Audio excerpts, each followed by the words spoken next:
Nagdangat lamang sa 586,653 pesos ang balor sa kontrobersyal nga waiting shed sa Barangay Katilingban, Molo, Iloilo City, sandig sa pag-evaluate sa Iloilo City Engineers Office.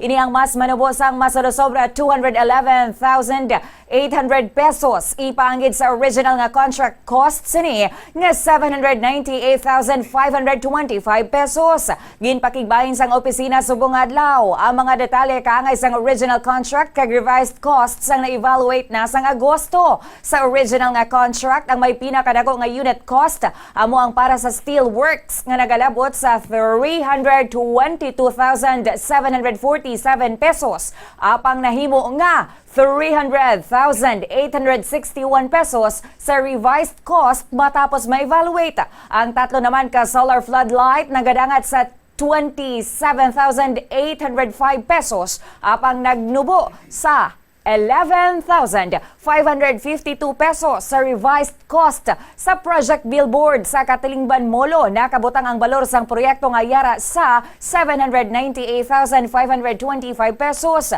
Matandaan nga nagmando si Mayor Raisa Tranya sang full review ukon pagrepaso sa mga proyekto sa tunga sang pagkwestiyon sa mga pumuluyo. Kung nga atuman kadako ang balor sa nga mga waiting shed, una na nga ginpahayag ni Mayor Tranyas nga ginahulat sang iya nga opisina ang detalyado nga technical report nagikan sa City Engineers Office antes maghimo sang anuman nga konklusyon. Sa interview naman sang Bomba Radio kay Engineer Diana Lynn Senyoron, ang head sang Iloilo City Engineers Office, iya ginpahayag nga wala pa nakapagwa sang kwarta ang Iloilo City government bangod nga wala pa ma-turnover sang kontraktor ang mga waiting shed project. Pahayag sini mayara sang evaluation nga ginahimo agod masigurado nga mayara sang transparency ang proyekto kag mapasiguro nga hindi mauyang ang pondo sang gobyerno.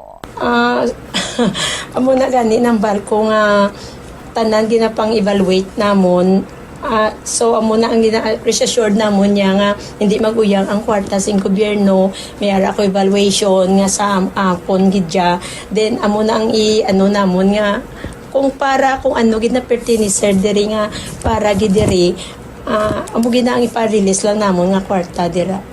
Ang head sang Iloilo City Engineers Office nahibaluan nga ginpa-review man sang alkalde ang isa pa ka kontrobersyal nga proyekto nga 4.1 million pesos nga San Rafael Overpass Improvement Project sa Mandurriao District. Apang wala pa napagwa sang City Engineers Office ang report sa evaluation, ang among project ginimplementar man sang City Engineers Office.